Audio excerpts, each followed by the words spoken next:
جمعہ کے دن اذان کہاں پڑھی جائے، یہ ایک سوال ہے۔ جمعہ والے دن یہ بات ذہن میں رکھنا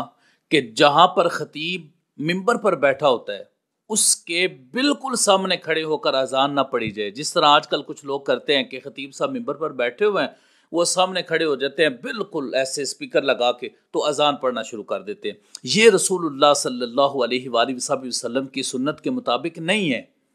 حضور علیہ الصلوۃ والسلام کی سنت یہ ہے کہ جس وقت خطیب ممبر پر بیٹھا ہوا ہے اور مؤذن اذان پڑھنا چاہتا ہے تو وہ بالکل سامنے والا جو مسجد کا دروازہ ہے اس دروازے میں کھڑا ہو اور اس دروازے میں کھڑا ہو کر اذان کہے۔ یہ رسول اللہ صلی اللہ علیہ وسلم کی سنت ہے۔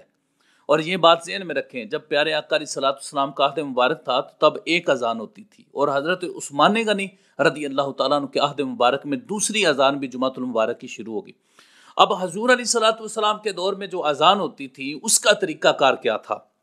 اس حوالے سے حضرت صائب بن یزید رضی اللہ تعالیٰ عنہ سے مروی ہے، فرماتے ہیں کان یؤذن بین یدی رسول اللہ صلی اللہ علیہ وآلہ وسلم اذا جلس علی المنبر یوم الجمعۃ علی باب المسجد وابی بکر وعمر۔ حضرت صائب بن یزید رضی اللہ تعالیٰ عنہ فرماتے ہیں کہ رسول اللہ صلی اللہ علیہ وسلم کے عہد مبارک میں جو اذان پڑھی جاتی تھی، وہ اذان آقا علیہ الصلوۃ والسلام تشریف فرما ہوتے تھے اپنے ممبر پر، تو سامنے جو دروازہ ہوتا تھا اس دروازے میں وہ اذان کہی جاتی تھی۔ اور یہی طریقہ حضرت ابو بکر صدیق رضی اللہ تعالیٰ عنہ کے عہد مبارک میں رہا ہے، اور یہی طریقہ حضرت عمر بن خطاب رضی اللہ تعالیٰ عنہ کے عہد مبارک میں رہا ہے۔ یعنی انہوں نے بتایا ہے پہلے، اس کا یہ مطلب نہیں ہے کہ اس کے بعد وہ طریقہ چینج ہو گیا تھا۔ اس میں بتانا مقصود یہ ہے کہ رسول اللہ صلی اللہ علیہ وسلم اور حضرت ابو بکر صدیق رضی اللہ تعالیٰ عنہ، حضرت عمر فاروق رضی اللہ تعالیٰ عنہ کے دور میں بھی ایسا ہی ہوتا رہا ہے کہ خطیب جو ہے وہ ممبر پر بیٹھا ہوا ہے اور سامنے جو مسجد کا دروازہ ہے اس میں مؤذن کھڑے ہو کر اذان پڑھ رہا ہے۔ یہاں پر لوگوں کو بتایا جاتا ہے لیکن وہ پھر بھی عمل ان کی عادت نہیں بنتی۔ یہ جو حدیث میں نے پڑھی ہے حضرت صائب بن یزید رضی اللہ تعالیٰ عنہ سے جو حدیث مروی ہے، اس حدیث کے حوالے سے میں آپ کو یہ بتانا چاہتا ہوں کہ یہ امام ابو داؤد نے اس کو سنن میں روایت کیا ہے اور یہ حدیث صحیح ہے۔ اب یہ جو میں نے کہا ہے یہ حدیث صحیح ہے، اس پر میں ایک شبہ ہے تھوڑا سا، وہ میں واضح کرنا چاہتا ہوں۔ اس حدیث کے بارے میں جو امام ابو داؤد نے جس کو روایت کیا ہے، علامہ ناصر الدین البانی نے کہا ہے کہ یہ حدیث منکر ہے۔ میں نے جب یہ دیکھا تو میں بڑا حیران ہوا۔ میں نے کہا کہ علامہ ناصر الدین البانی صاحب نے کیسا حکم لگا دیا ہے، اور حکم لگا کے نیچے کیا فرماتے ہیں؟ فرماتے ہیں کہ اس میں راوی ہیں محمد بن اسحاق اور وہ مدلس ہیں، اس وجہ سے یہ حدیث منکر ہے۔ اور دوسرا کہتے ہیں کہ اس میں اضافہ ہے علی باب المسجد کا، اس لیے حدیث منکر۔ میں حیران ہوا دیکھ کر کہ محمد بن اسحاق کو مدلس کہہ کر اس حدیث کی حیثیت کو وہ ختم کر رہے ہیں، اور اس حدیث کو جو ہے وہ مدلس کہہ کر وہ ضعیف قرار دے رہے ہیں۔ اس پر مجھے تھوڑی سی حیرانگی ہوئی۔ کیوں؟ اس لیے کہ جس وقت شیخ ناصر الدین البانی صاحب کی دوسری روایات کو میں نے دیکھا، ابو داؤد میں، ترمذی میں، نسائی میں، تو وہاں پر بھی یہی راوی ہیں، محمد بن اسحاق عن الزہری۔ یہ اس حدیث میں جو ہے وہ محمد بن اسحاق عن الزہری کے الفاظ ہیں، تو انہوں نے ان کو مدلس کہہ کر اس حدیث کو منکر کہا ہے،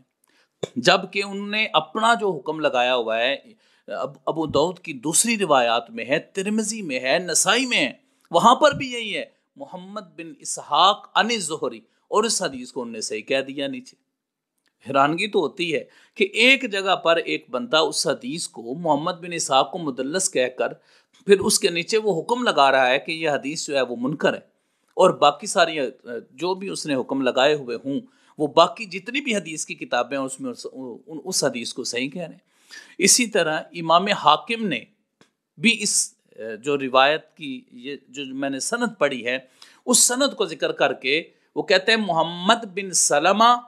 ام محمد ابن اسحاق عن الزہری، یہ راوی تینوں ذکر کر کے اس کے نیچے انہوں نے کہا ھذا حدیث صحیح علی شرط مسلم، کہ یہ حدیث صحیح ہے۔ یعنی انہوں نے ان اسناد کو صحیح قرار دیا ہے، اور جب انہوں نے ان اسناد کو صحیح قرار دیا ہے تو پھر یہاں پر اس حدیث کو کیسے ہم منکر کہہ سکتے ہیں؟ اسی طرح خود بھی انہوں نے یہ کہا ہے، شیخ البانی صاحب نے خود بھی یہ کہا ہے کہ یہ سارے راوی جو ہیں وہ مسلم کے راوی ہیں، انہوں نے یہ بات کی ہے کہ یہ سارے راوی مسلم کے ہیں، لیکن اس کے ساتھ ساتھ انہوں نے کہا ہے کہ جو محمد بن اسحاق ہے وہ مدلس ہے، تو اس حدیث کو منکر کہہ دیا انہوں نے،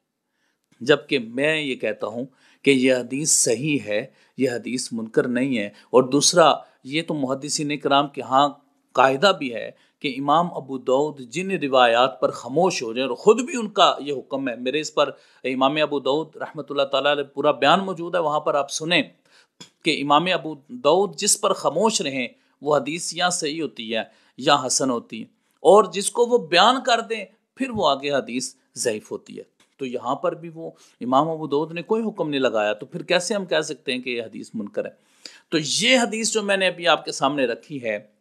وہ یہ ہے کہ رسول اللہ صلی اللہ علیہ وسلم کے سامنے والے دروازے میں مؤذن کھڑے ہوئے اور انہوں نے اذان کہی، اور یہ نماز جمعہ کا دن تھا، نماز جمعہ تھی، اور حضور علیہ الصلوۃ والسلام ممبر پر تشریف فرما تھے۔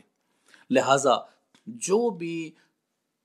مؤذن ہوتا ہے اس کو خطیب کے بالکل سامنے نہیں کھڑا ہونا چاہیے، جو اس کے پاس بالکل، بلکہ اس کے سامنے مسجد کے دروازے میں کھڑا ہونا چاہیے۔ اب رسول اللہ صلی اللہ علیہ وسلم کا جو عہد مبارک ہے اس میں مسجد نبوی کے 3 دروازے تھے، مشرقی، مغربی اور شمالی دروازہ۔ ایک دروازہ رسول اللہ صلی اللہ علیہ وسلم کے بالکل سامنے تھا، کوئی یہ نہ کہے کہ مسجد نبوی میں حضور کے ممبر کے سامنے کوئی دروازہ تھا کہ نہیں تھا، تو وہ میں آپ کو بتا رہا ہوں کہ وہ سامنے بالکل ایک دروازہ تھا۔ اور اسی روایت حضرت انس بن مالک رضی اللہ تعالیٰ سے روایت ہے، جس کو امام بخاری نے روایت کیا ہے، داخل رجل یوم الجمعۃ من باب وجاہ المنبر، ایک شخص رسول اللہ صلی اللہ علیہ وآلہ وسلم کے ممبر کے بالکل سامنے مسجد سے داخل ہوا، ورسول اللہ صلی اللہ علیہ وسلم یخطب قائما، حضور علیہ الصلوۃ والسلام کھڑے ہو کر خطبہ پڑھ رہے تھے۔ پھر انہوں نے آگے پورا ایک جو واقعہ تھا اس کو بیان کیا ہے۔ تو اس سے یہ معلوم ہوتا ہے کہ اس وقت بالکل سامنے ایک دروازہ تھا۔ اچھا، اب اس میں سے بات دوستوں آپ یہ بھی کہتے ہیں جی یہ حشام نے منارہ پر شروع کروا دی تھی اذان، تو میں ہی کہتا ہوں کہ جب حضور علیہ الصلوۃ والسلام کی صحیح حدیث موجود ہے کہ جو مؤذن ہے بالکل دروازے میں کھڑا ہو، تو پھر حشام کی اس معاملے میں کیا حیثیت ہو سکتی ہے؟ اور بات یہ بھی کہتے ہیں جی حضرت بلال رضی اللہ عنہ اذان پڑھی پھر وہ اترے، اس میں یہ کوئی واضح نہیں ہے اس روایت میں کہ کوئی بندہ یہ کہتا پھر جی یہ حدیث جو ہے یہ صحیح نہیں ہے، اور جو ہے وہ منارے پر چڑھ کر اذان پڑھا کرتے تھے، ایسی بات نہیں ہے، بلکہ جو حضرت صاحب بن یزید رضی اللہ تعالیٰ سے حدیث ہے اس سے یہی معلوم ہوتا ہے کہ رسول اللہ صلی اللہ علیہ وآلہ وسلم کے سامنے مؤذن کھڑے ہوتے اور وہ اذان پڑھتے۔ میں ایک بڑی واضح طور پر آپ سے ایک بات کہنا چاہتا ہوں کہ یہ اس طریقے سے جمعۃ المبارک کے موقع پر رسول اللہ صلی اللہ علیہ وآلہ وسلم کی سنت ہے کہ خطیب صاحب ممبر پر بیٹھے ہوں اور ایک شخص جو اذان پڑھنا چاہتا ہے وہ مسجد کے دروازے میں کھڑا ہو کر وہاں پر اذان پڑھ دے۔ یہ احیاء سنت ہے، آج مساجد میں نہیں ہو رہا۔ اگر آپ سنت کا احیاء چاہتے ہیں، حضور کی سنت کو عام کرنا چاہتے ہیں، تو تمام خطباء حضرات کو، تمام ائمہ مساجد کو اس چیز کا خیال رکھنا چاہیے کہ ہم نے وہ کام کرنا ہے جو رسول اللہ صلی اللہ علیہ وآلہ وسلم نے کیا ہے۔ ایسا تو نہیں ہے کہ کسی جگہ پر حضور علیہ الصلوۃ والسلام نے یہ فرمایا ہو کہ تم مسجد کے دروازے میں کھڑے ہو کر اذان نہیں پڑھ سکتے۔ وہ آپ صلی اللہ علیہ وآلہ وسلم کا طریقہ مبارکہ ہے، اور وہی سنت ہے اور وہی بہتر ہے۔ اور اگر ہم ایسا کرنے لگ پڑیں گے کہ خطیب کے بالکل سامنے ممبر کے کھڑے ہوں گے تو حضور علیہ الصلوۃ والسلام کی سنت کے مطابق یہ عمل نہیں ہوگا۔ اللہ رب العزت کی بارگاہ میں دعا ہے اللہ تعالی ہمیں عمل کی توفیق عطا فرمائے، آمین یا رب العالمین، صلی اللہ علیہ وسلم۔